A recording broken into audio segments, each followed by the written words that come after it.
Ang conflict of interest, yung ikaw ang presidente. Pinsan mo, Speaker of the House. Anak mo, majority floor leader. Yung asawa ng pinsan mo, ang treasurer ng Congress. Yun ang conflict of interest. For delikadesa, dapat hindi pumapayag si Bongbong Marcos na ang pinsan niya ang Speaker of the House dahil co-equal body sila. Di ba?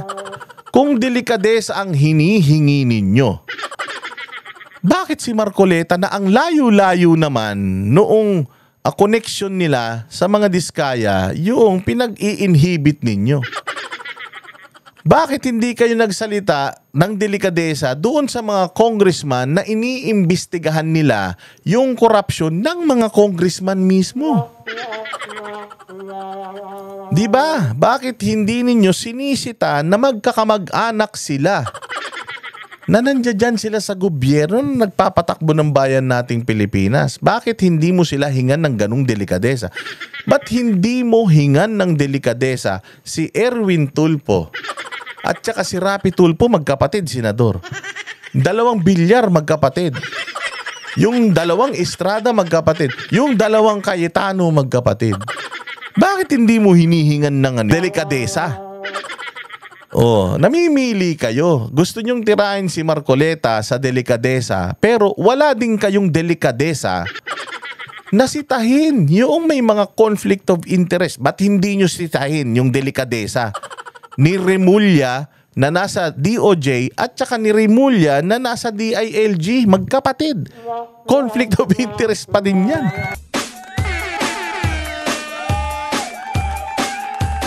Dancing with the beat with DJ Glenn on the mix. Marcos Bangag, Marcos Bangag, Marcos Bangag. Ayun. Marcos Bangag, Marcos Bangag. Magandang araw mga banateros. Bangag, Bangag. Ito na naman ang inyong pinakapaboritong fake news peddler sa balat ng YouTube. Boss D at your service. Another day, another uratan session. At pasasakitin na naman natin ang mga ulo, atay, balon-balunan, puso, isip at kaluluwa. Naku, ang ingay ko pala. Puso, isip at kaluluwa ng lahat ng mga buwisit, lahat ng mga salot, lahat ng mga switik, lahat ng mga kupal, lahat ng mga kumag, mga animal, mga sintu-sinto, abnoy, mga kawatan, kurakot, magnanakaw, sindikato, miyembro ng Kuratong Baliling sa gobyerno at lahat ng mga demonyo, Satanas, Judas, Barabas, Hestas. Yung sombrero ko, pirma ni Inday Sara to eh. Oo, parang ano yata yung ginamit na pentel pen ni Inday, parang whiteboard marker yata. Nabubura na. At muli po, kamusta sa lahat ng mga tagapanood natin? Maraming salamat sa inyong pagtangkilik sa ating palatuntunan at pagtangkilik sa lahat ng mga kabulastugan natin dito sa YouTube. Mag-follow po din kayo sa ating Facebook. Diyan po namamalagi ang ating mga bashers. Sabi ko nga sa inyo, pag may basher, masaya yan. Naku po, ang dami-dami nangyayari dito sa ating bayang Pilipinas. Ang daming gulo, ang daming pagnanakaw, ang daming problema, kaliwat kanan. Unti-unti na tayong nananalo. Diyos ko naman, mga kababayan natin dyan sa dahig. Ano ba naman yan? Oo, bakit ba kasi nagpapasikatan kayo dyan? Papalitan nyo ba araw? Ano ba kasi yan? Oo, bakit ba kasi nagpapataasan kayo ng mga ihi? Bakit ba panay ang kain nyo ng mga fried chicken? Ano bang problema kasi dyan? Napanood kasi natin napanood natin yung nangyaring awayan-awayan dyan. Away-away eh. Ang kaaway natin yung mga kawatan sa gobyerno eh. Huwag nyo na sayangin yung emotions, yung inyong brain cells sa pagpapasikatan. Hindi nyo naman kahit naman gaano kayo kasisikat. Hindi nyo naman papalitan ng araw sa langit.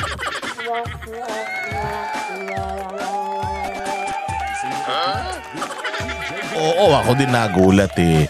Laking gulat ko nung nakita ko yung mga ganyang away-awayan. Oo, sana lang. Ako lang, wala akong kakampihan. Siyempre, nandoon ako sa lahat naman tayo, mga supporter. Oo, sabihin na natin, may pagkukulang si ganito, may pagkukulang si ganito, gusto ni ganito, siya ang boss, gusto ni ganito, sila rin ang bida. Oo, pero pinakamaganda sa lahat, love, love, love lang. Spread love. Ay mag-away. Oo, alam ko na matatapang ang mga Duterte supporter talaga. Hindi mo yan pwedeng kumbaga lahat yan mga palaban pagdating sa prinsipyo at pinaglalaban, lahat yan ay walang inuurungan. Pero katulad niyan, sabi ko nga sa inyo, mas maganda siguro focus na lang muna tayo doon sa ating advokasya. Focus na lang muna din tayo doon sa mga totoong issue ng bayan. Hindi naman itong wala namang award yan, wala namang wala namang plaque na ibibigay sa kung sinong pinakamagaling na DDS. O kaya kung ako sa inyo, nako pa, wag niyo nang palakihin yan. Oo, kalma-kalma na lang tayo at focus na lang tayo sa mga nangyayari sa bayan. Matuto kayo, magdasal kayo. Magdasal kayo, kayo ay manalangin, humingi ng tawad at mahalin ang isa't isa. Oo, sabi ko nga sa inyo yaan pa lang ang pinagtatalon-talunan nyo, nagsusuntukan na kayo. Oo, nakita nyo ba yung ginawa sa Kingdom of Jesus Christ? Mga pulis, binaboy sila sa loob ng 16 days. Pinahirapan sila. O, kita mo naman, pagkatapos nun, nung naglabasan na, noong sumuko na si pastor, hindi ba? Love, love, love na ulit. Peace, peace, peace na ulit. Oo, dapat ganun. Wag nang magpasikatan kung sinong pinakamagaling. Walang walang award na makukuha yan. Mamaya niyan, makasama pa kayo mamaya niyan, imbis na palabas na si Pangulong Duterte, makita pa yung kaguluhan nyo dyan Baka imbis na ampunin siya ng Netherlands Oo, baka imbis na ampunin siya ng Netherlands, makikita ng mga taga-Netherlands, naku, wag nyo nang ampunin yan, ang gulo-gulo ng mga yan. Oo, pag inampun nyo yan at inilabas nyo yan sa kulungan, doon naman magtitipon-tipon yung mga tao na magrambulan din yan. Sakit pa ng ulo natin, baka mamaya ganyan pa yung mangyari, ha? Kaya kung ako sa inyo, bati-bati na. O kaya kung ayaw nyo magbati-bati, wag na lang kayo magpansinan. Kasi 'di ba, ako nung nagpunta kasi ako diyan, si Banat Bay nung nagpunta diyan. Alam ko naman na meron ng division diyan, alam ko naman na meron ng bitak yung samahan diyan. Pinabayaan ko na. Kasi may kisali ka pa, may sarili ka namang may sarili ka namang buhay. Pakikialaman mo yung buhay ng may buhay, bahala sila sa buhay nila. Basta ikaw nandoon ka, you're there for a mission. Bayaan mo. Okay na yun. Oo, yung mga kaibigan kong mga nandiyadyaan. Yan makalma na lang kayo. At saka yung mga nandiyadyaan naman na matatapang din, na mga taga Europe mismo, kalma lang din kayo. Ay mag-away-away, pare-parehas kayong magagaling. Pare-parehas kayong malalakas, pare-parehas kayong matatapang, at pare-parehas kayong nagmamahal kay Pangulong Duterte. Okay? Okay na yon. Tama na yan. Walang kakwenta-kwenta yan, sabi ko nga sa inyo Although wala naman kayong pakialam, pagpipiestahan lang kayo ng mga kalaban. Sabihin lang mga kalaban, nako mga squatter talaga to. Wala naman, sabagay, wala naman tayong paki. Squatter naman talaga tayo. Hindi naman tayo nagpapanggap ng mga matitino. Hindi naman tayo nagpapanggap ng mga malilinis. Pero na lang, pinakamaganda pa din sa lahat ay magbigayan, magmahalan. Malapit na magpasko, kaya kailangan give love on Christmas Day.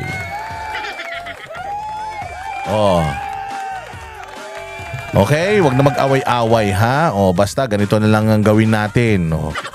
O ganito lang ang gawin natin ha. O magdasal ng taimtim at patawarin ang inyong mga sarili. O ganun na lang. Grabe ang mga nangyari kanina aside from that. Nakita nyo ba yung nangyari kanina sa budget hearing ni Inday Sara? O kita ninyo, di ba? Hindi na nila hinarang. Ang bait ni Win Gatchalian kanina. Ang bait ni Win Gatchalian. Samantalang last year, siya ang finance siya ang Committee on Finance, hindi ba? Pinahirapan nila si Inday Sara last year.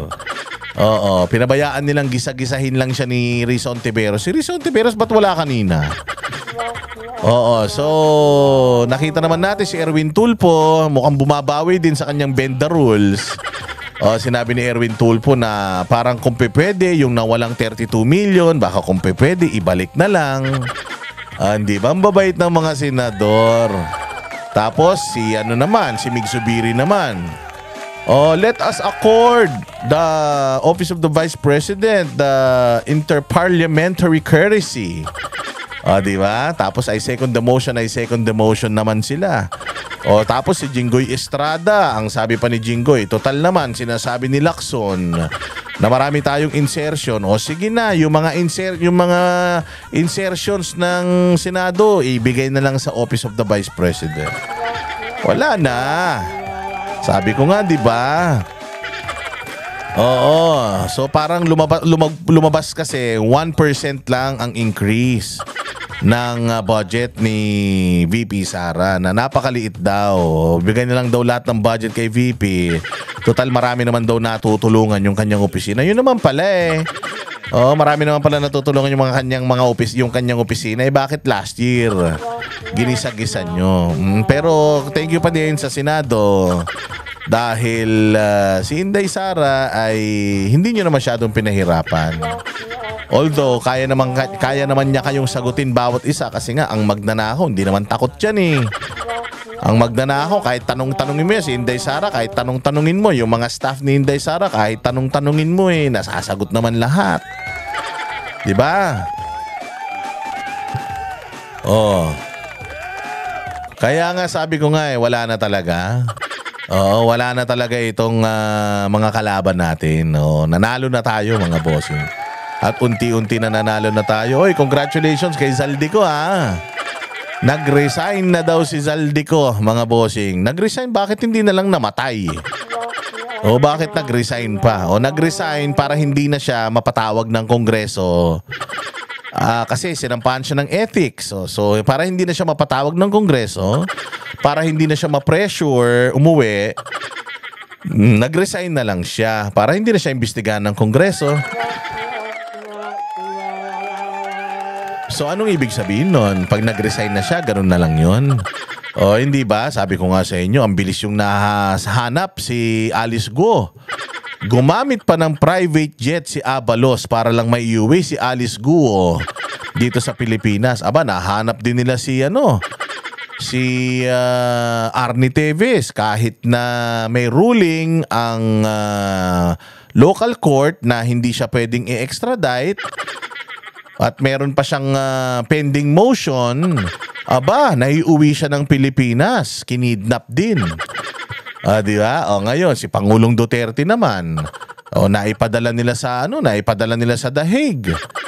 Yung may kaso ng drug smuggling diyan sa may Thailand yata yan kita mo, naiuwi rin nila sa Pilipinas.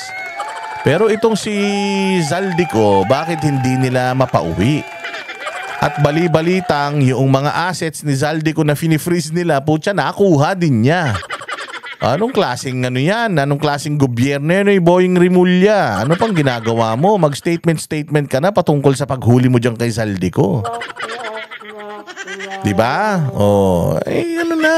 Kilos-kilos na galaw-galaw na mga bossing. Kailangan na nating pauwiin yan dito at panagutin. Kung ayaw naman niyang umuwi na, pwede naman na siyang mamatay tas dalhin niya lahat noong mga nanakaw niya sa impyerno.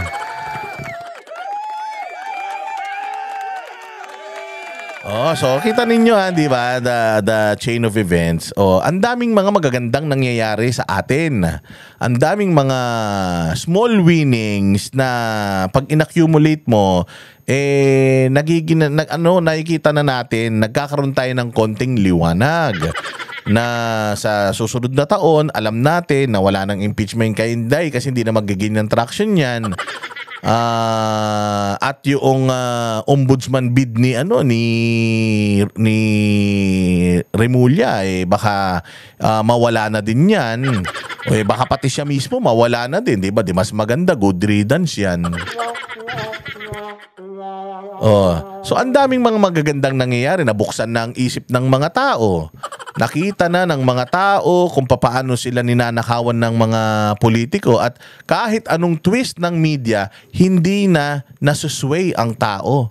Dahil ang gusto ng tao punot dulo, masolusyonan etong korupsyon sa Pilipinas. Ngayon mga bossing, kaya ako sinasabi doon sa mga kasabahan natin na medyo naliligaw ng landas konti na yung mga personal issues, personal agenda, isang tabi muna natin. Bayan muna tayo. I-celebrate natin itong small winnings natin at wag natin tantanan yung totoong issue ng bayan.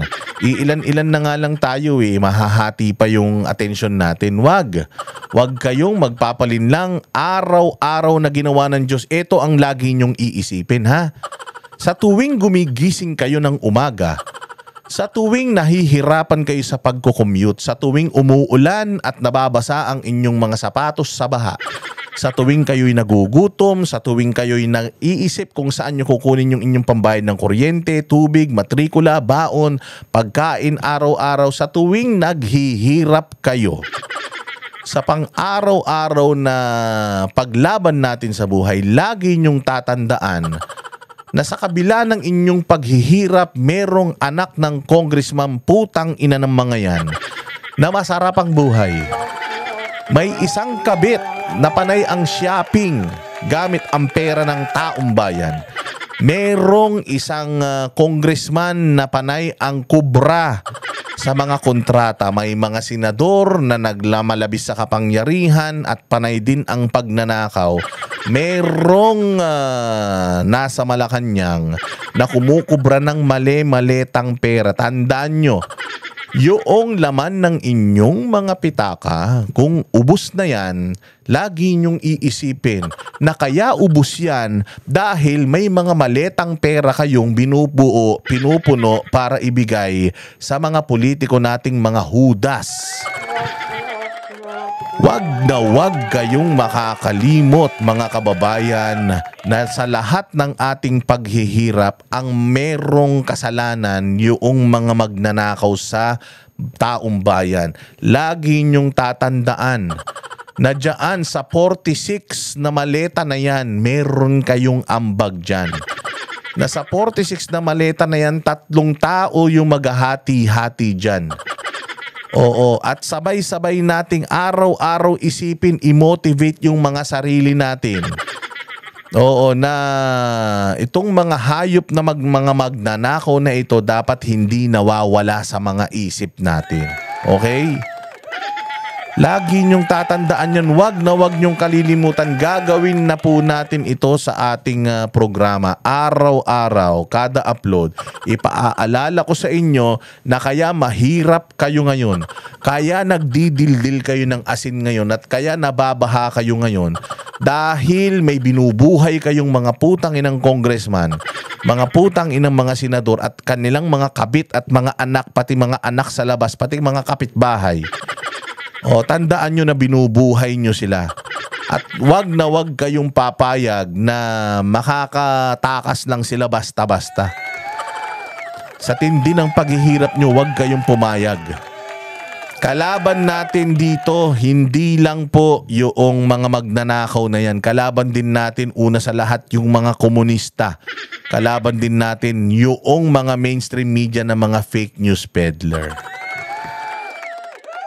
Kaya ito, reaksyonan natin itong isang video na ito patungkol sa isang media Isang media na kupal na putang ina nito. Sino ba tong ulol na ito? Ang tawag daw dito sa host ng Abante na ito ay si host tanga. Oo, dahil sobrang tanga nitong news anchor ba tong hayop na ito? Di ba tong Abante na to, dyaryo to? Di ba itong Abante na to, ito yung mga puro kalibugan lang ang laman? Di ba dito si Serex? Ang ina, kukuha lang kayo ng mga anchor nyo, hindi pa sumisikat, lumubog na.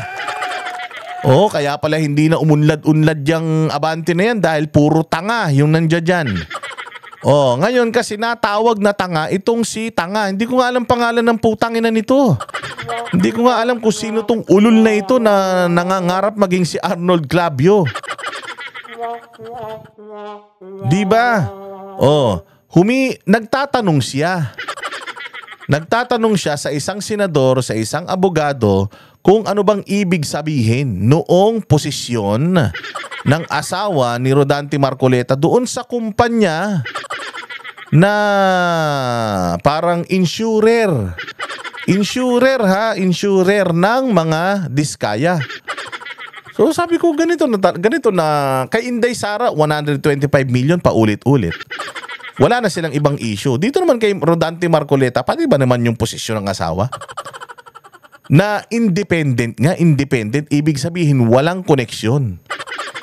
Oo, may transaksyon pero walang koneksyon, independent nga eh. So itong mga bobong mga media personality kasi na ito, na akala nila, putang ina niyan, porket na punta sila dyan sa mga istasyon na yan, akala nila sila na pinakamagaling. Mantakin mo, maikipagdebate ka sa abogado. Di ba? Nagtanong ka, ipinaliwanag sa'yo, tas sa haba-haba ng paliwanag ng tao, hindi mo naintindihan. Anong tawag sa'yo? Kung di ka mamtanga, bobo.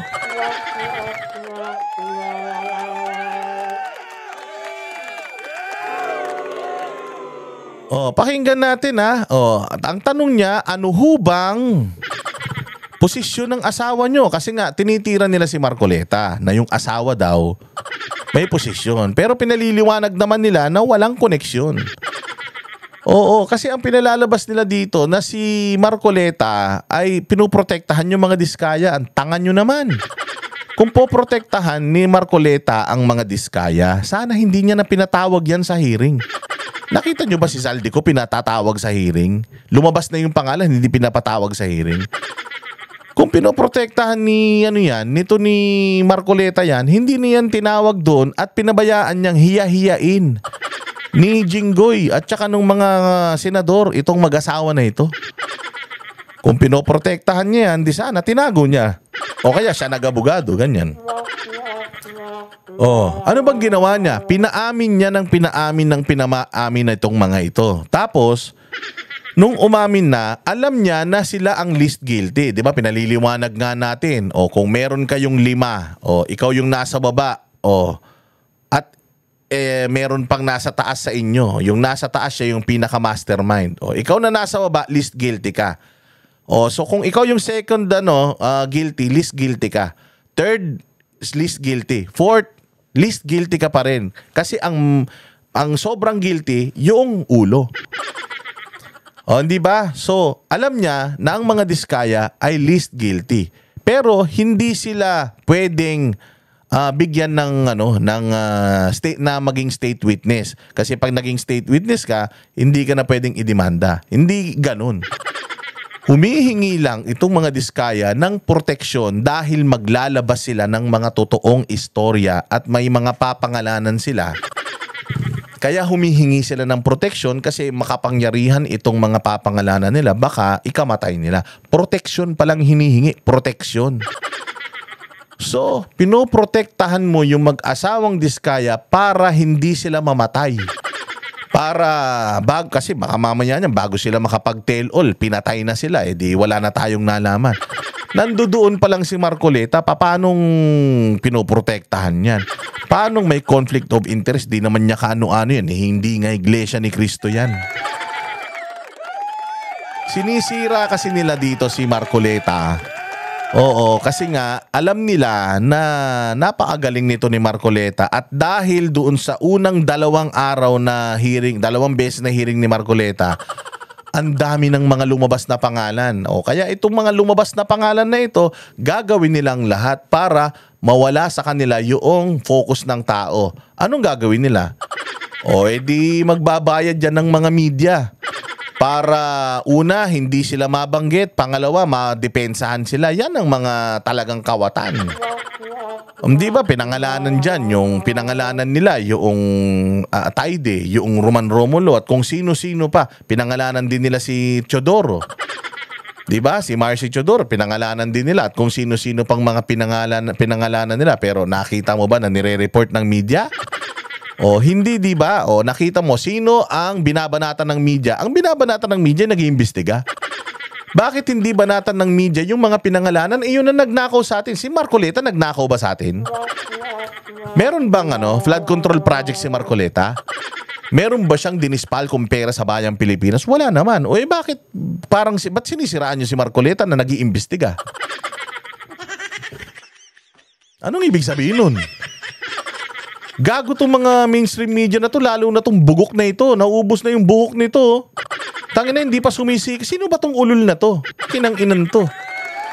Ilan ba nanunood sa putain ng show na yan ng Abante, Anak ng Tinapay? Pakinggan natin tong kabobohan niya. Ang description nung binabanggit nyo kaninang independent director. Anong description? Nagtanong siya, anong description?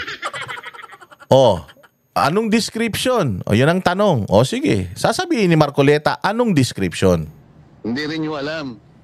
Well, may mga idea ho kami, pero mas maganda sa inyo nang galing yan. May idea na siya. Nagtanong siya, gusto niya malaman kung anong sagot mo. Sinabi ngayon ni Marcoleta yung sagot niya na maiintindihan niya. Kasi mukhang alam niya, tanga yung kausap niya eh. Yung independent director, unang-una, wala kang pagmimay-ari sa isang kumpanya. Wala kang pagmamay-ari sa kumpanya. Independent director. Wala kang pagmamay-ari sa kumpanya. Anong role mo doon?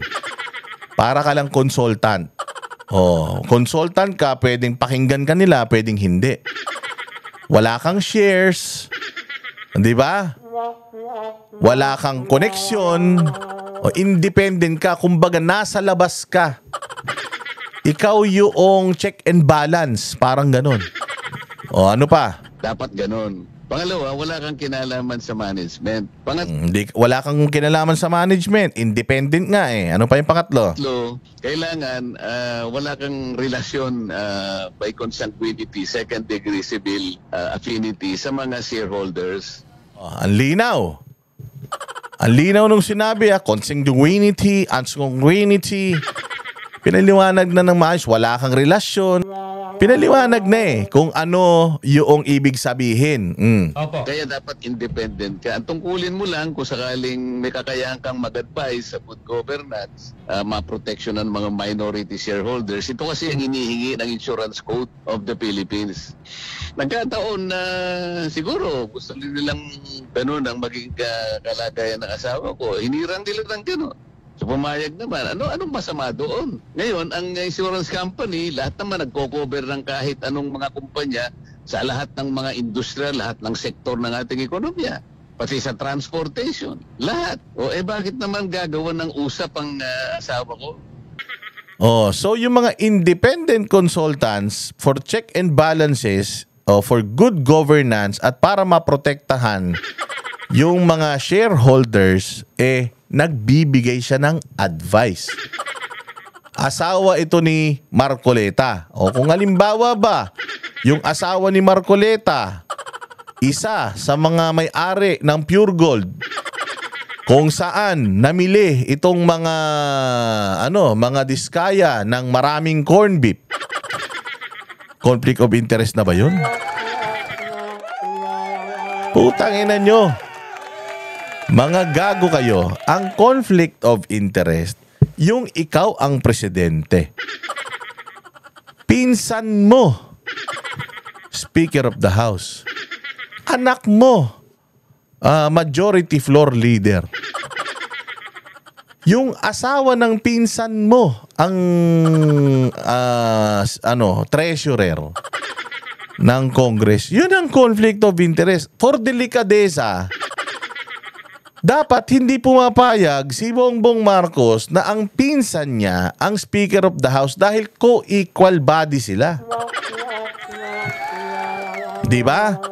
Kung delikadesa ang hinihingi ninyo, bakit si Marcoleta na ang layo-layo naman noong connection nila sa mga diskaya yung pinag-i-inhibit ninyo? Bakit hindi kayo nagsalita ng delikadesa doon sa mga congressman na iniimbestigahan nila yung korupsyon ng mga congressman mismo? Di ba? Bakit hindi ninyo sinisita na magkakamag-anak sila? Na nandiyan sila sa gobyerno na nagpapatakbo ng bayan nating Pilipinas. Bakit hindi mo sila hingan ng ganung delikadesa? Ba't hindi mo hingan ng delikadesa si Erwin Tulfo at saka si Rapi Tulfo, magkapatid, senador? 2 Bilyar, magkapatid. Yung 2 Estrada, magkapatid. Yung 2 Cayetano, magkapatid. Bakit hindi mo hinihingan ng delikadesa? Oh, namimili kayo. Gusto nyong tirahin si Marcoleta sa delikadesa, pero wala din kayong delikadesa na sitahin yung may mga conflict of interest. Ba't hindi nyo sitahin yung delikadesa ni Remulla na nasa DOJ at saka ni Remulla na nasa DILG? Magkapatid. Conflict of interest pa din yan. Anak ng tokwa talaga tong mga media bulok na to. O, diretso. Para lang makakuha sila ng ipupukol sa akin. Pero hindi Ganyan mo... na karumi. O, di ba? O, pinaliwanag na ni Marcoleta. O, nagtanong ka, ano ba itong ibig sabihin ng independent director? O, ito ang ibig sabihin ng independent director. O, natawa pa nga siya eh. So, hindi nyo alam yung ibig sabihin ng independent director. Eh, hindi. Meron na kaming idea. Pero maganda marinig namin sa'yo. O, sige. Ganito ang independent director. Ganito. Nilabas niya yung baraha. Yan ang independent director. Ah, ganun ba? O, anong susunod na sasabihin? Pinaliwanag na ng maigi. Pinaliwanag na. O, nakinig ba? Hindi. Bakit? Kasi nga, prejudge na nila. Meron ng script ang mga putang ina niyan. Kaya kahit anong paliwanag ni Marcoleta, naintindihan ba niya? In-acknowledge ba niya? Meron ba siyang follow-up questions tungkol doon sa mga status na statement na pagpapaliwanag ni Marcoleta? Kinwestiyon na ba yan? Ang ibig bang sabihin nun, hindi siya sinusweldohan? Ang ibig po bang sabihin nun, hindi siya nag-apply, pumirma ng kontrata sa kanila na parte siya ng kumpanya na yon? I mean, yun yung mga dapat na tanong kung gusto mo ng klarifikasyon eh. Pero tingnan mo kung paano siya magtanong. Hindi ho ba dapat, Senator, manggaling din sa inyo ang delikadesa na, Anong delikadesa? Papaano nga magkakaroon ng delikadesa? Pinaliwanag na nga sa'yo na ang independent director position, walang koneksyon. Walang kumbaga, wala siyang responsibilidad na magpatakbo nung kumpanya. Nagbibigay lang siya ng advice. At hindi lang naman diskaya ang ini-insure nila. Marami pa. Diskaya lang ba yung kliyente nila? Yung asawa ko, kumbaga nagsiservisyo dito, meron siyang, kumbaga, transaksyon dito, hindi kaya... Ano kabubuhan, mga pinagagamit na salita. Meron siyang dito mga transaksyon dito mga... Pinaniwanag na nga sa'yo kung ano yung transaksyon niya, independent nga eh. Kaya nga independent, hindi konektado eh. Marapat na ako, dumistansya muna. Sino? Sino di distansya? Kayo po, dito sa ginagawang investigasyon. Bakit siya didistansya sa ginagawang investigasyon? Bakit siya didistansya? Trabaho niya yan, bobo. Pag dumistansya siya, ibig sabihin, lalong meron siyang pinoprotektahan. Ano bang basihan nyo na itong Diskaya pinoprotektahan niya? Unang-una sa lahat, hindi naman yung mga Diskaya ang most guilty dito sa issue ng flood control. Ang most guilty compared kay Zaldico at saka sa mga Diskaya, si Zaldico. Kaya nga hinahanap natin kung sino yung amo ni Zaldico because yung amo ni Zaldico, yun ang most guilty. Bakit nasa Diskaya ka pa rin? Bakit nandoon pa rin tayo sa Diskaya samantalang itong mga Diskaya hawak na ni Boying Rimulya? Inapprove ni Boying Rimulya yung request nila for witness protection program. Anong nun? Ang may control nga, ayaw nga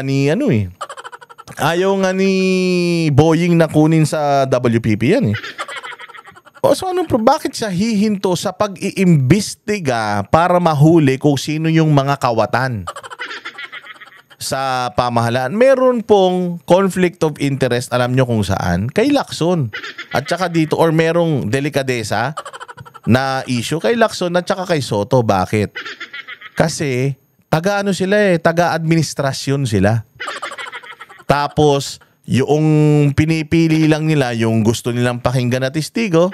Nagbibigay sila ng mga statement na kahit sila yung committee chairman, nagbibigay sila ng statement sa media, ng mga prejudgment nila sa media. Yun ang walang delikadesa, sir. Yun ang dapat hinihinga mo ng delikadesa na, sir. Nagpa-interview ka, Lacson, sa bilyonaryo at sinabi mo na itong Bryce mas credible kesa sa mga Diskaya. Hindi mo naman dapat sabihin yun kasi unang-una sa lahat dapat neutral ka dahil ikaw yung committee chairman eh. Ikaw yung pinaka-neutral sa lahat ng mga nagtatanong dyan. Ikaw yung pinaka-objective. Pero nagbigay ka na ng statement na parang guilty na to. Anong ibig sabihin yan? Yun yung mga walang delikadesa. Yun ang dapat kini-question. Sa Senado. Meron ba akong kinalaman dun sa mga insurance companies? Delikadesa nga po, Senator, kasi misis nyo po yung naandun. Siyempre may kukunik-kunik na ho yan. Tanginang yan. May kukunik-kunik. Nino, ikaw? Pukin ang ina mo ka. Sino ka para magkunik-kunik? Anong karapatan mong magkunik-kunik, ulul? Kinokunik-kunik nyo lang dahil putang ina nyo, mga bayarang kayo siguro. Kaya pinipilit nyong ikunik ito kay Marcoleta, ang linaw-linaw ng paliwanag ni Marcoleta sa'yo, wala kang naintindihan. Anong tawag sa'yo? Bobo. Anong tawag sa'yo? Tanga. Mantakin mo, pinaliwanag na sa'yo, hindi mo pa rin naintindihan. Anong tawag sa'yo? Bobo.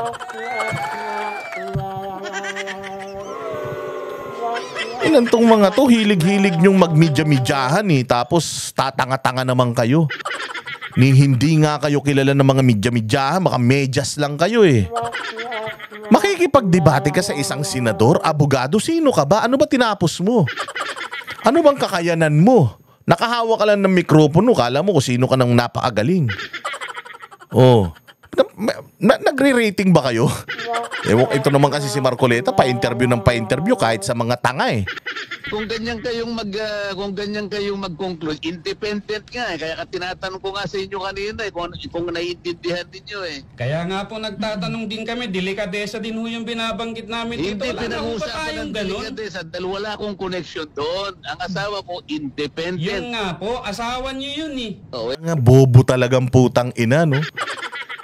Tangina abante, tanggalin yun na to, tanga to. Okay ng inan to, pangit na, tanga pa.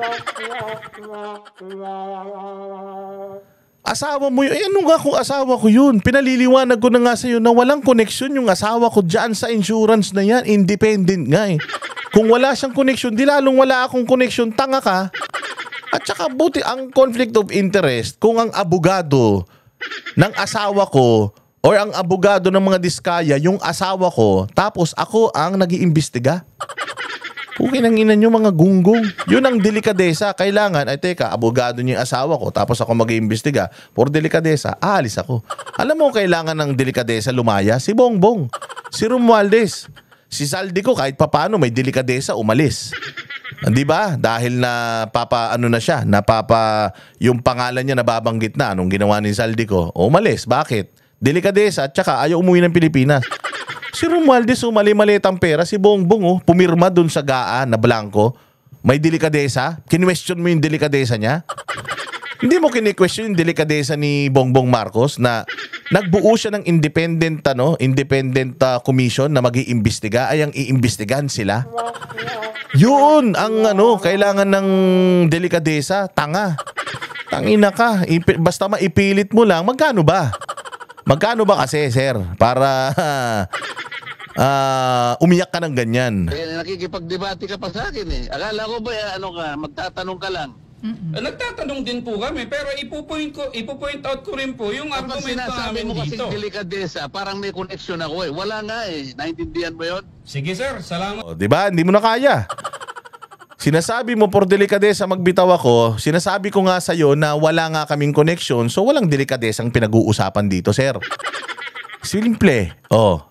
Pinaliwanag sa'yo.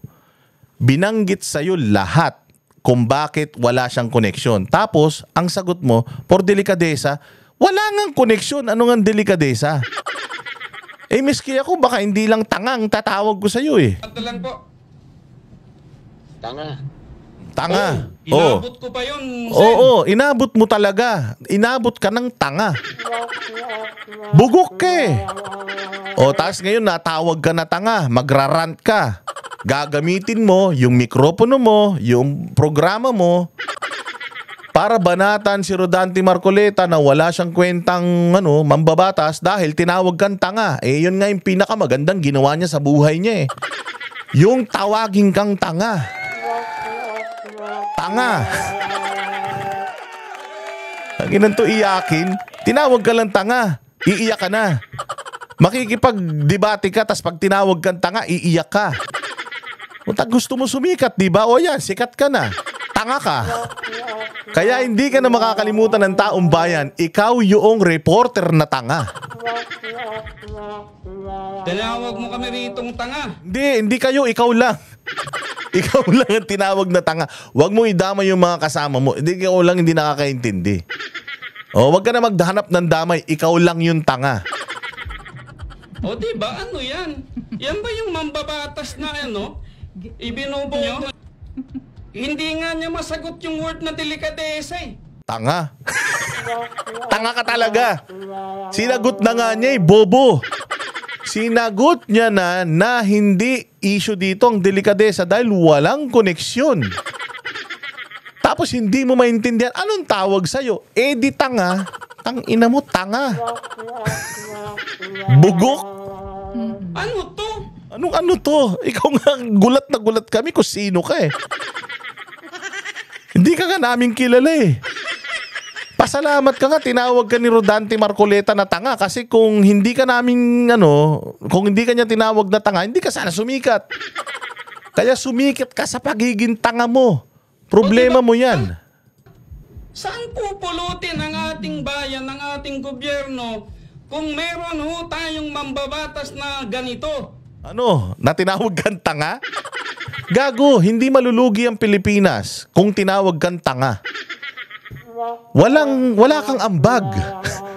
Wala kang significance, hindi ka kilala, hindi ka sikat, wala ka.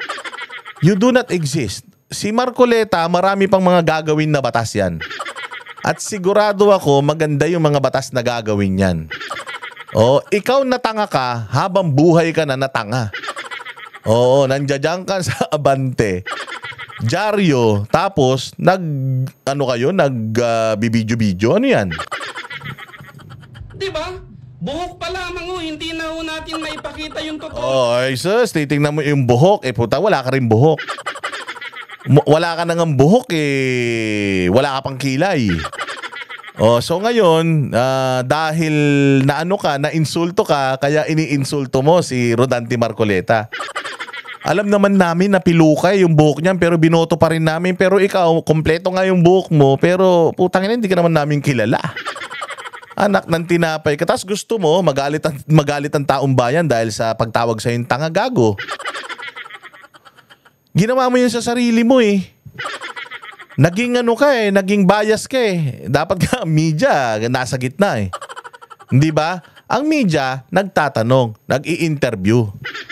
Kung ano yung sasabihin, yun ang ilalabas. Ngayon, kung merong iba opinion, interviewin mo din yung iba opinion. Halimbawa, yung katabi mo, o ano masasabi mo doon na gano'n? O, yung isa naman, ang opinion niya, hindi. Ako naniniwala na konektado sila. Ikaw bilang isang broadcaster, anchor, kung ano man tawag sa yung tanga ka, o you are there to ask for Rodante Marcoleta's statement. He's denying the delikadesa. So, bakit mo ipipilit yung sarili mo? Sino ka ba? Sino ka ba sa kanya para binoto ng taong bayan yan eh. Binoto si Marcoleta ng mga Pilipino. Ilang milyon mga iglesia ni Cristo ang bumoto sa kanya. Tapos sasabihan mo lang siya na umalis ka dyan kasi por delikadesa, huwag ka nang sumama sa investigasyon. Gago. Ang ganda nga nung tinakbo ng investigasyon dahil nandoon si Marcoleta eh. Tapos sasabihin mo na wag na siya sumama. Tapos ngayon, papansinin mo yung piluka niya. Okay lang na nakapiluka yan. Hindi siya kasing tanga mo. O dahil ikaw na walang pinuka pero tanga ka naman, wala na. Buhok eh. Sasabihan pa kami ritong tanga. Ano yan? Hindi, tanga ka talaga eh.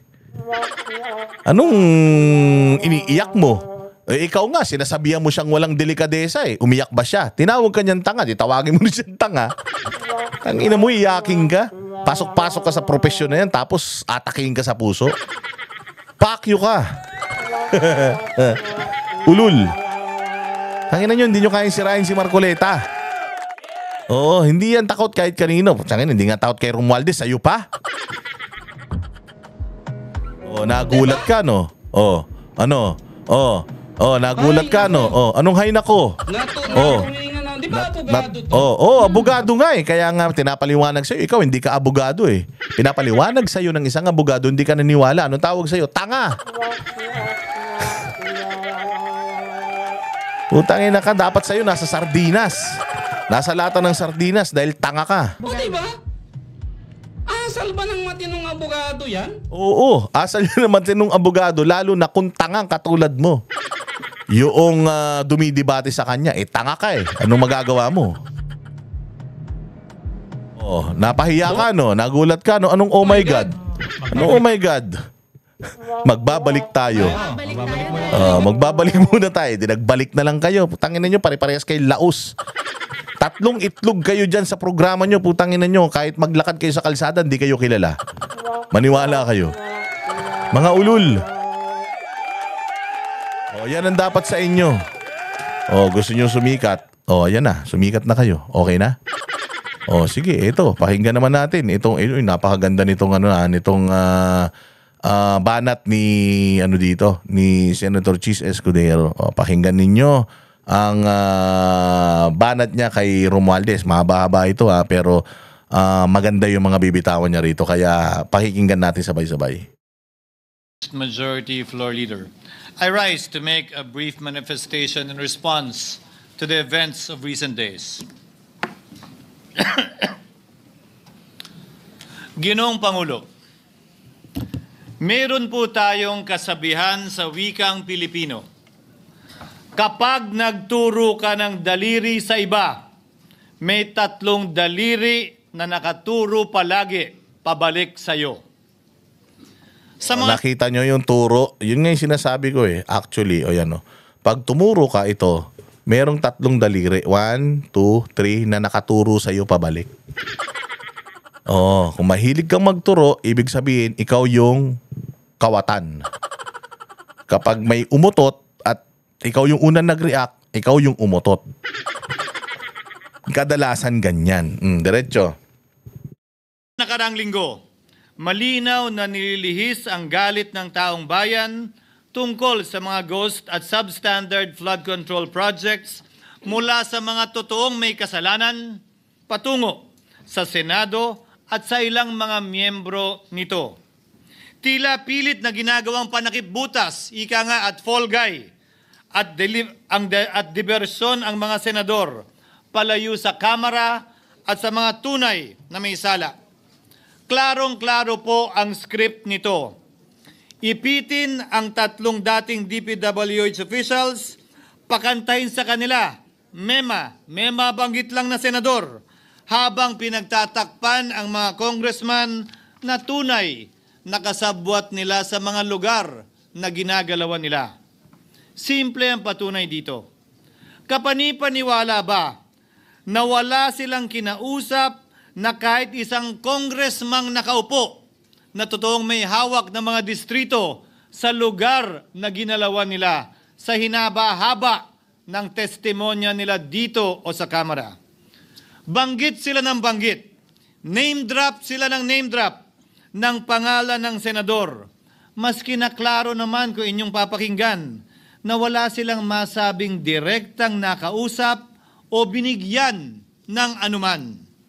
Lahat ito para lamang ipako ang mga senador sa media at sa publiko at ilayo ang atensyon sa Kamara at mga congressman. Bakit nga ba?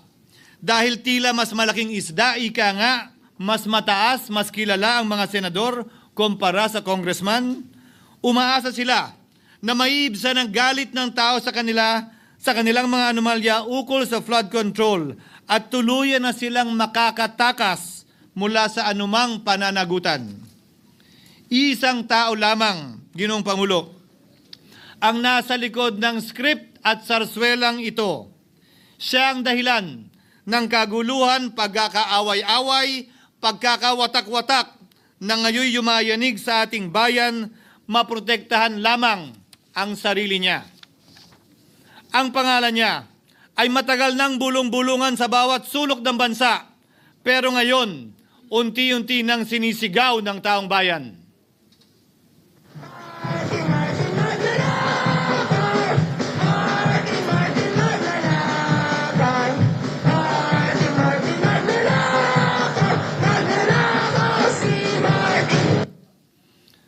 Pero Ginoong Pangulo, minamahal kong kasamahan, bakit tila sa Kamara, dito mismo sa Senado at sa ilang media ay hindi pa din nila kayang sambitin ang pangalan niya? Pues, sasabihin ko. Iba nga, yun yung sinasabi ko yung kaninang reporter. Si Martin ang issue dito. Bakit ang gusto mong patanggal, ang gusto mong patahimikin si Marcoleta? Si Martin yung nagnakaw di umano, tapos si Marcoleta yung gusto mong umalis sa pag-iimbestiga. Anak ng tokwang bugok na abante ito. Martin Romualdez. Minsan ang binanggit ng mga diskaya ito mismo dito sa Senado, ang kanyang pangalan. Pero agad itong pinabawi nung humarap sila sa Kamara. Binanggit ni Master Sergeant Gutesa ang kanyang pangalan. Pero ultimo notaryo, natunto nila at pinabawi nila ang pagnotaryo. Buti na lang, huli na't nasabi na niya ang pangalan ni Martin Romualdez na pinanumpaan dito mismo sa ating Blue Ribbon Committee. Hindi ba't si Ginoong Gutesa hindi ba't si Sergeant Gutesa lamang ang bukod tanging testigo na walang kinalaman, hindi sangkot sa flood control issue, walang hininging immunity, deal o proteksyon kapalit ng kanyang pagtestigo? Siya ang kauna-unahang nagtestigo na personal na naghatid ng pera sa bahay mismo ni Martin Romualdez. Ang salaysay niya, Ginoong Pangulo, ay kumpirmasyon ng matagal nang isinisiwalat ni Congressman Chanco at Mayor Magalong kung sino ang ulo sa paglilimas sa kaban ng bayan na ating naririnig na rin. 13,803,693 with Congressman Saldico as proponent. For the record, ang binabanggit po nating Representative Elizaldico, siya po yung chairman ng House Appropriations Committee. Walang kaduda-duda yan. Ito nga, hirap na hirap silang banggitin pa yung isa sa mga mastermind nila dyan, si Saldico. Hirap na hirap pa silang banggitin. May isa pang mas mataas sa kanya? Hindi naman gagalaw yun kung walang... Siyempre, hindi naman gagalaw yun kung walang pahintulot yung mas mataas sa kanya. Just the House Speaker. Ginoong Pangulo, pahintulutan niyo po ako magkwento ng konti upang patotohanan ang mga salitang ito. Taong 2023 nung tinalaga si Ginoong Kiko Laurel bilang kalihim ng kagawaran ng agrikultura. Bilang suporta sa kanyang mandato, tinanong ko noon ang isang simpleng katanungan sa budget process natin. Bakit mas malaki ang pondo ng flood control kesa sa agrikultura? Why is it that the budget for flood control is bigger than the budget of the Department of Agriculture or the agriculture sector as a whole? The fifth biggest allocation, not even a department, is flood control. And allocating a measly 31 billion for irrigation, for rice. Why? Pagkatapos po noon, tinulungan ko siyang bawasan ng flood control budget at idagdag sa 2024 budget ng Department of Agriculture. Aniya, tumawag daw sa kanya si Congressman Zaldico dahil pinapatanong daw ni Speaker Romualdez, bakit binawasan ang pondo ng flood control? Ngunit wala nang nagawa si Congressman ko dahil sinabi niyang pasayan ng Pangulo. Nung termino ko rin po bilang Pangulo ng Senado, maraming beses po akong tinanong ni Pangulong Bongbong Marcos tungkol sa panukalang budget para sa 2025. Sinabi ko po sa kanya ang buo at tapat na katotohanan para malaman po niya ang tunay na larawan at sitwasyon ng pambansang budget para sa taong yon. Ito marahil, Ginoong Pangulo, minamahal kong kasamahan, ang isa sa mga dahilan kung bakit pinag-utos ng Pangulo ang pag-veto at pag-for late release o FLR at pag-hold ng malaking bahagi ng budget nila. Marahil, isa rin ito sa mga dahilan kung bakit ninais ng Pangulo na matanggal si Congressman Zaldico bilang chairman ng House Committee on Appropriations dahil sa mga inilahad ko at marahil na-discover din ng Pangulo kaugnay sa 2025 budget.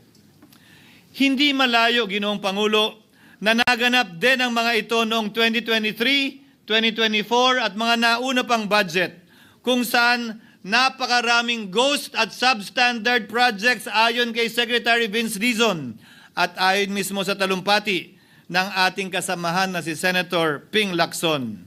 Ngunit marahil ay walang naglakas loob na sabihin ang katotohanan kay Pangulong Marcos o magsumbong sa kanya kaugnay sa ilang mga bagay na ito bago ako. Nais ko din pong kumpirmahin ang sinabi ni Congressman Toby Chanco na ang pag-file ng impeachment complaint laban kay Vice President Sara Duterte ginamit na paraan ni Speaker Romualdez para mag-release ng pondo nila na naka-FLR or for late release bago mag-eleksyon. Maski na alam po niya na hindi po ito kayang talakayin ng Senado hanggang sa Hunyo pa mula nung simula.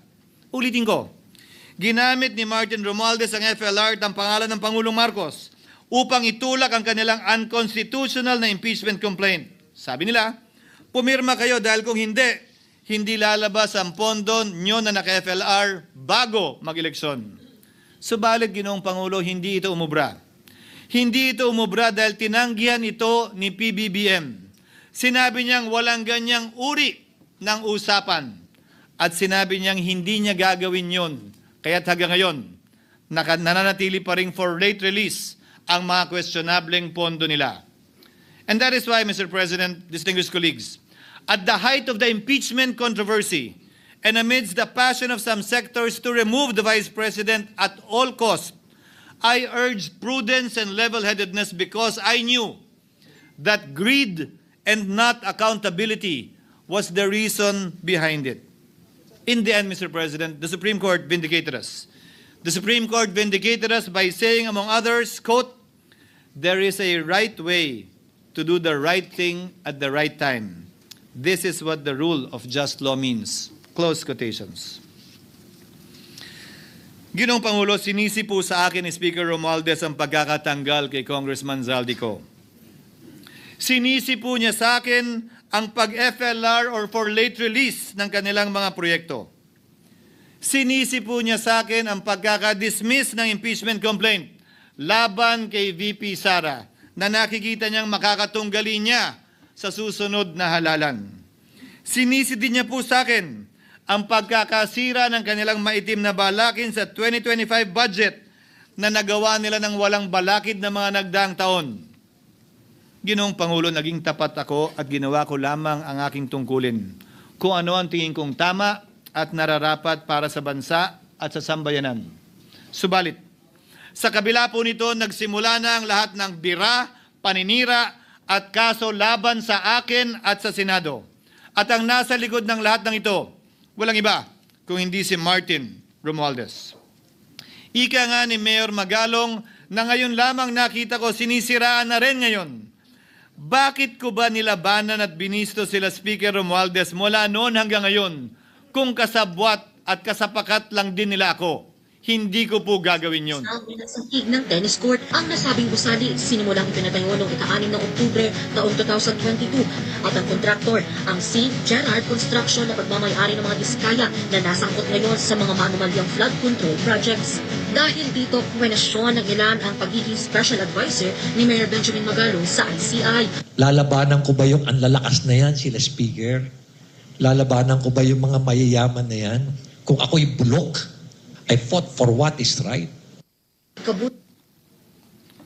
Ano nga ba ang ginawa nila sa akin? Una, Yan yung hindi ko maintindihan. Nagtayo siya ng independent commission, si Bongbong Tanga. Katulad nung broadcaster sa Abanteng Tanga. Nagtayo siya ng independent commission na mag-iimbestiga. Kinuha niya si Magalong bilang consultant or bilang investigador. Kasi sabi ni Claire, hindi daw investigador. Kinuha siyang bilang investigador. Tapos, kalaunan, aalisin mo or paiimbestigahan mo, papa-background check mo siya. Ay, paano yun? Bakit hindi nauna yung pag-iimbestiga sa kanya o pagba-background check or sa kanya, pag-vet sa kanya, bago mo siya kunin? Kinuha mo na tapos saka mo iimbestigahan nung nakuha mo na. Kung di ka ba naman tanga talaga, walang hiya talaga to si BBM mo. hinalungkat ang isyu ng campaign contribution na tinanggap ko mula sa isang individual na may-ari ng kumpanyang nakakuha ng kontrata sa gobyerno. Inipit niya ang budget ng COMELEC sa Kamara dahil dito at binusisi ang di umano kaso kong ito. Subalit, Ginoong Pangulo, tulad ng sinabi ko sa simula ng aking talumpati, kapag ka nagturo ka ng daliri kanino man, may 3 daliring nakaturo pabalik palagi sa iyo. Anong nangyari? Hindi ba't biglang may lumabas na ulat ng PCIJ na ang dami naman palang opisyal, hindi lang senador, mas mataas pa ang tumanggap din ng ganung uri ng kontribusyon noong 2022 elections? Ang tanong ko ay simple. Kung legal at walang mali sa ginawa nila, edi dapat legal din at tama ang ginawa ko. Pero bakit ako lang ang iniimbestigahan tungkol dito? Higit pa doon, Ginoong Pangulo, hindi ba tayon kay Mayor Magalong merong 67 na miyembro ng Kamara na kontraktor? Ito po ay mga miyembro ng Kamara na may construction firm na nakakuha ng kontrata sa gobyerno. Kung bawal talaga ito, ibig sabihin ba niyan, bawal na nilang gastusin ang sarili nilang pera para sa kanilang sariling kandidatura? Bakit hindi din binubusisi yun? Bakit hindi inaalam yun? Ako lang talaga? Pangalawa, inintriga ni Martin Romualdez ang dating liderato ng Senado dahil sa pagkakaupo at pagdinig ni Senator Marcoleta sa Blue Ribbon Committee dahil marahil sa pananaw niya ay hindi siya safe kay Marcoleta. Ngunit, Ginoong Pangulo, sa hindi niya inaasahang pagkakataon, nung araw ding yun, nagsalita ang mga diskaya, pinangalanan ng 17 congressman na kasosyo niya, kabilang ang pagbanggit na naman ng pangalan ni Martin Romualdez. Karamihan sa mga kawani ng DPWS na nabanggit sa itaas ay paulit-ulit na binabanggit ang delivery ng pera ay para sa kaisaldi ko na dapat at least 25%. Si Kong Marvin Rillo naman ay ilang beses na binabanggit ang pangalan ni Speaker Martin Romualdez bilang kanyang malapit na kaibigan. Isa na naman po itong patunay, Ginoong Pangulo. Kapag ka nagturo ka ng daliri sa iba, may 3 daliring nakaturo pabalik sa iyo.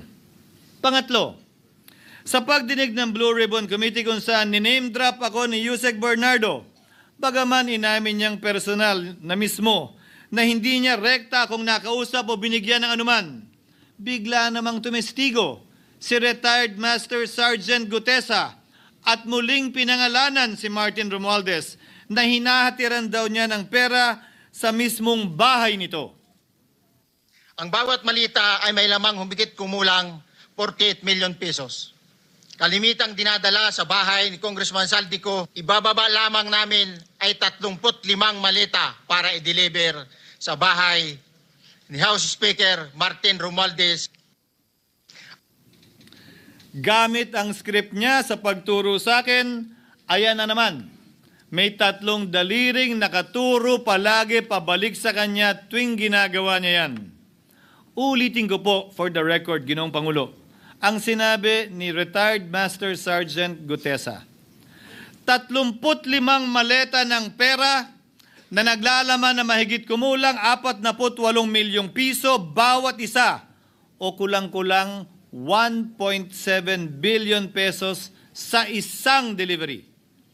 Ay di umano hinatid niya sa iba't ibang bahay, sa iba't ibang pagkakataon ni Martin Romualdez.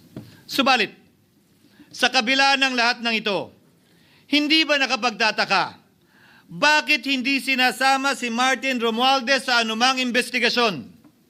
DOJ man, NBI man, AMLAC man. No ako po'y pinuntahan, no ako po'y dumalo sa imbitasyon ng ICI bilang resource person, binanggit ko at tinanong ko din ito sa kanila. Ganito ba katindi ang kapangyarihang hawak ni Martin Romualdez? Na bagaman hindi siya speaker, tila the name that cannot be mentioned pa din siya at nagagawa pa din niya ang nais niya kaugnay sa isang mapamiling hustisya o selective justice. Halimbawa, bakit ang daming kondisyon bago ipasok ang mga diskaya na nagpangalan sa maraming congressman sa witness protection? Pero pag si Alcantara, Hernandez at Bernardo, walang ganong kaparehong kondisyon. Bakit hiniling agad ang freeze order di umano para sa asset ng mga name drop na senador? Pero maliban kay Congressman Zaldico na mukhang nilalaglag na nila, ni isang congressman walang request para sa freeze order. Pagdating naman kay Martin Romualdez na dineliveran ng bilyong piso sa bahay mismo niya, ang sabi ay, quote, "We will work on it lang." Bakit interesado ang lahat sa 6 na senador na idadawit di umano ni Bryce Hernandez na handang-handa tayong alamin sana kung sino-sino sila para mapagpiestahan natin sila?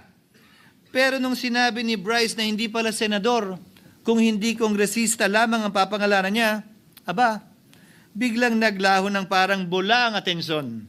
Parang wala na nagtanong. Parang wala nang interes para alamin, sino-sino nga ba yung mga yan? Kung ako po yung tatanungin niyo, alam ko merong 6 na senador eh. May nagtatanong sa akin, bakit wala si Cheese? And my answer to that is, I'm almost sure, no, probably hindi ma-mention si Cheese simply because walang insertion doon. Sa Bulacan. Escudero, wala doon. Hindi po senador yung laman nung computer ko. So fake news yun, ha? May 6 na senador na nunumbrahan mo daw. Mga congressman yung nasa computer mo. Yes, yung nasa computer ko po, congressman po. Okay, thank you.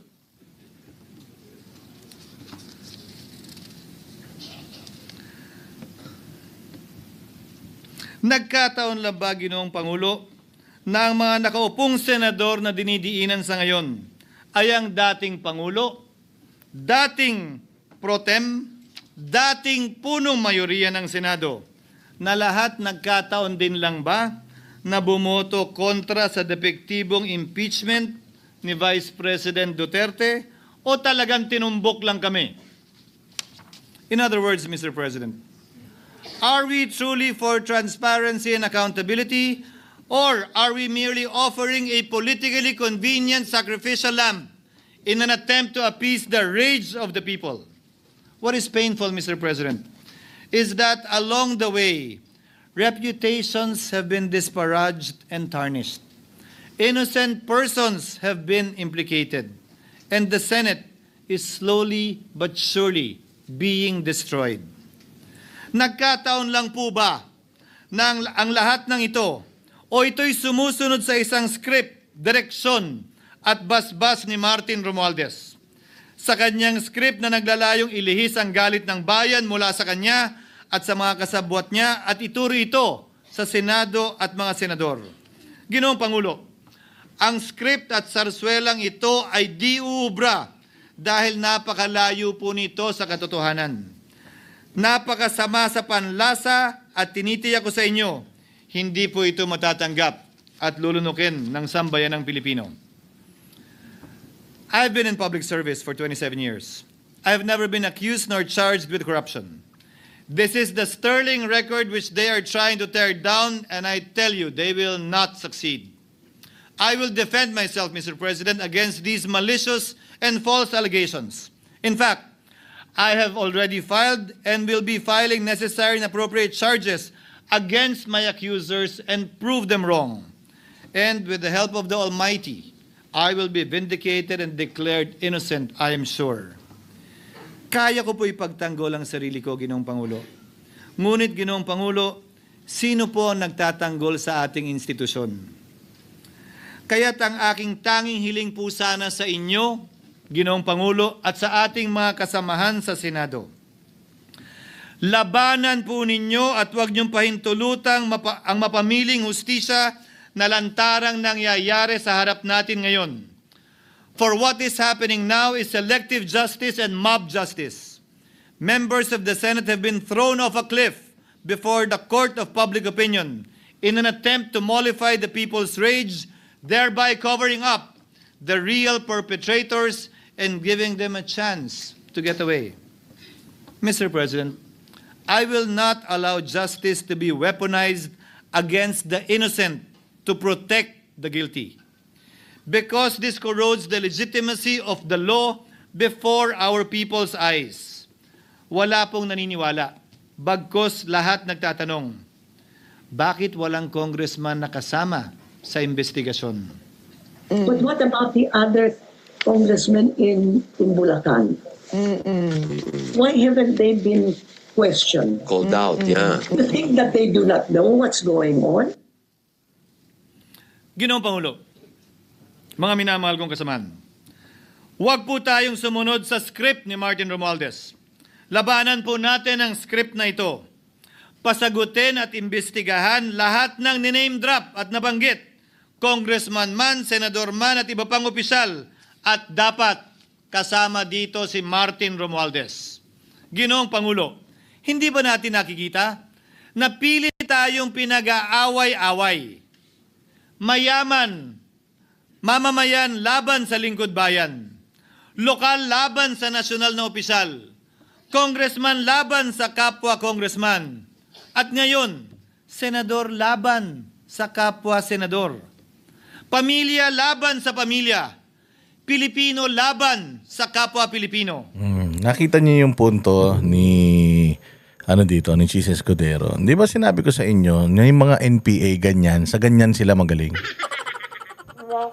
Yung mga NPA ganyan, pag-aaway-awayin kayo, o kita mo, nag-aaway-away sa Congress, nag-aaway-away sa Senado, nag-aaway-away sa kalsada,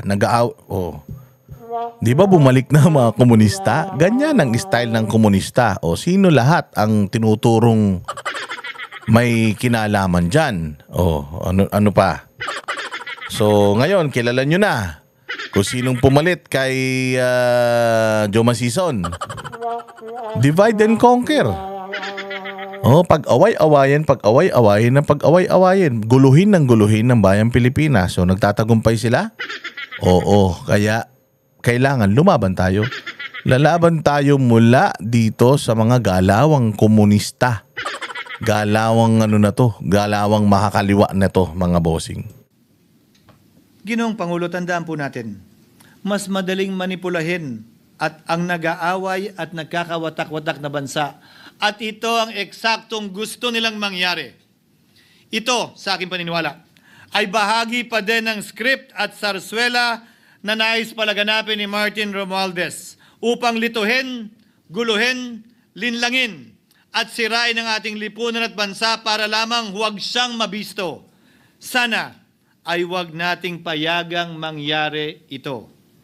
Ginoong Pangulo, tulad ng sinabi ko sa simula ng aking talumpati, sa kada mapang-akusa at mapanghusgang daliri na ituturo ninyo sa inyong kapwa, lalo na kung walang basihan, merong 3 daliring palaging nakaturo sa iyo pabalik. Sana po, maging mapanuri tayo. Huwag dali-daling magturo at maghusga dahil lamang sa napakinggan. Huwag tayong sumabay, kumampi, at magpadala sa script at sarswela ni Martin Romualdez. Kung kayo ay kakampi ni Martin Romualdez, pues sumunod kayo sa gusto nila. Una, maniwala kayo sa mga sinasabi ng testigo niya na nagtuturo lamang sa mga senador. Pangalawa, ibuhos niyo ang galit niyo sa Senado at ng mga senador at palayo kay Martin at sa mga congressman. Pangatlo, pagdudahan at sirain niyo si Sergeant Gutesa na bukod tanging hindi nakinabang at walang bahid at hiningi anumang kapalit sa pagsabi ng katotohanan. Pangapat, huwag niyong payagang mabanggit man lang ang pangalan ni Martin Romualdez. Panglima, huwag niyong payagang ipatawag si Martin Romualdez sa anumang investigasyon. Pang-anim, huwag niyong payagang imbestigahan si Martin Romualdez at mga kasamahan niya saan mang lugar. Ako, Ginoong Pangulo, hindi ako kakampi ni Martin Romualdez. Kaya lalabanan ko siya at lahat ng panglilinlang niya. Una, papatunayan kung hindi totoo ang mga panggigipit at paninira ng mga testigo niya laban sa akin at mga senador. Pangalawa, tututulan ko ang paglilihis at diversyon na ginagawa niya palayo sa kanya at sa Kamara. Pangatlo, hindi ko papayagang sirain ang mga senador pag away-awayin tayo at sirain ang institusyon ng Senado. Pangapat, pinaniniwalaan ko at saludo ako kay Sergeant Gutesa at iba pang katulad niya sa paglabas ng katotohanan. Panglima, hindi ako matatakot banggitin ng paulit-ulit ang kanyang pangalan, Martin Romualdez. At ipaglalaban kong ipatawag at imbestigahan si Martin Romualdez at lahat ng kanyang mga kasangkot at kasama. Ginoong Pangulo, mga minamahal kong kababayan, kung nais niyong lumitaw ang katotohanan, kung nais niyong panagutin ang tunay na salarin, kung nais po niyong makulong ang tunay na may kasalanan, huwag ninyong kampihan si Martin Romualdez. Punitin natin ang script ni Martin Romualdez. At higit sa lahat, huwag magpadala, huwag sabayan, huwag maniwala sa sarswela na nilalako ni Martin Romualdez. Mabigat. Malupit. Humahagupit. So, paano na yan?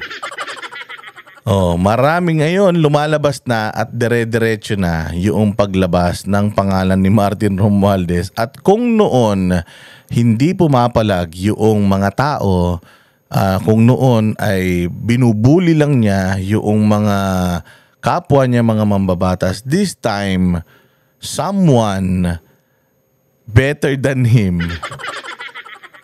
is standing up or stood up para labanan yung pambubuli. Kaya suportahan natin si Cheese Escudero sa laban niya kay Romualdez. Now, merong akusasyon kay Cheese. Cheese has to prove them wrong. Kailangan patunayan ni Cheese wala siyang kasalanan. Okay tayo dun. Pero sasamahan natin siya sa laban dito kay Martin Romualdez. Alam natin pare-pareho. Hindi na tanga mga Pilipino. The reason why they are chanting Martin magnanakaw, it's because alam nila na ang mga diskaya ay at saka yung sila Bryce Hernandez, mga least guilty mga yan. Nagamit lang din yan. Napag-utusan lang din yan. Nino? Ng mga senador, ng mga congressman. Hindi lang basta senador. Mga congressman din. At kung matindi mariin na itinuturo dito si Zaldico, may amo si Zaldico. Ang amo ni Zaldico yung naglagay sa kanya dun sa Appropriations Committee, which is si Romualdez, na nag-aatas ng mga budget, nag-a-approve ng mga budget at nakikipag-usap sa Small Committee, sa Senate Committee on Finance, at syempre doon sa pinsan niya na pipirma noong mga ginawa nilang kabulastugan sa GAA. Mga insertions nila. Again tandaan nyo sa hirap ng buhay natin ngayon, may mga taong mali-mali tayong pera na hindi naman sa kanila, atin yun. Kaya wag tayong papayag na basta-basta na lang makulong yung mga taga DPWH, yung mga contractor. Wag tayong hihinto hanggat hindi nakukulong etong Zaldico, etong Romualdez, etong iba pang mga congressman, iba pang mga senador, at lalong-lalo na yung may pakana talaga ng pagpirma, isinabatas yung pinakakurap na budget sa Pilipinas. Si Bongbong.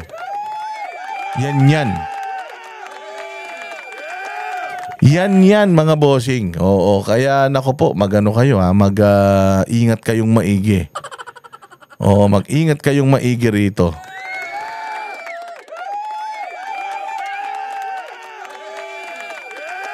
At katulad nga na sinasabi ni Marcoleta, si Sergeant Gutesa lang daw ang naging pangalan kay Zaldico at Martin Romualdez. Maganda din yung sinabi doon ni Jesus Escudero na walang mahihita si Gutesa dito. Actually, mapapahamak pa nga siya.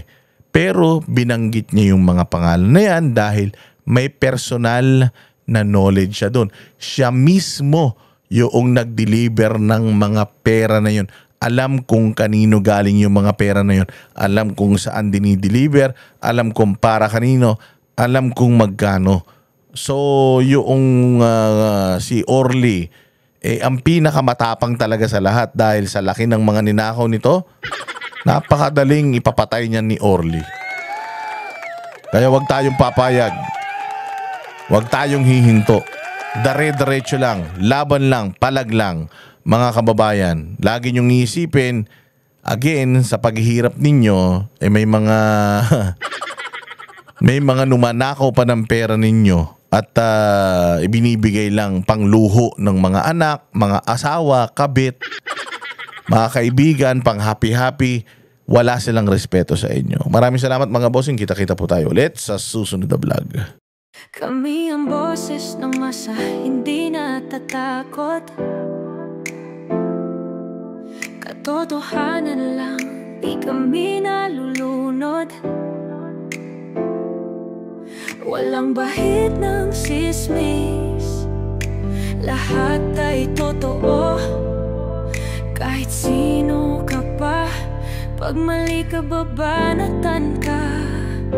Walang pinipili kulay, wala kaming kinikilingan. Basta para sa bayan, kami lalaban.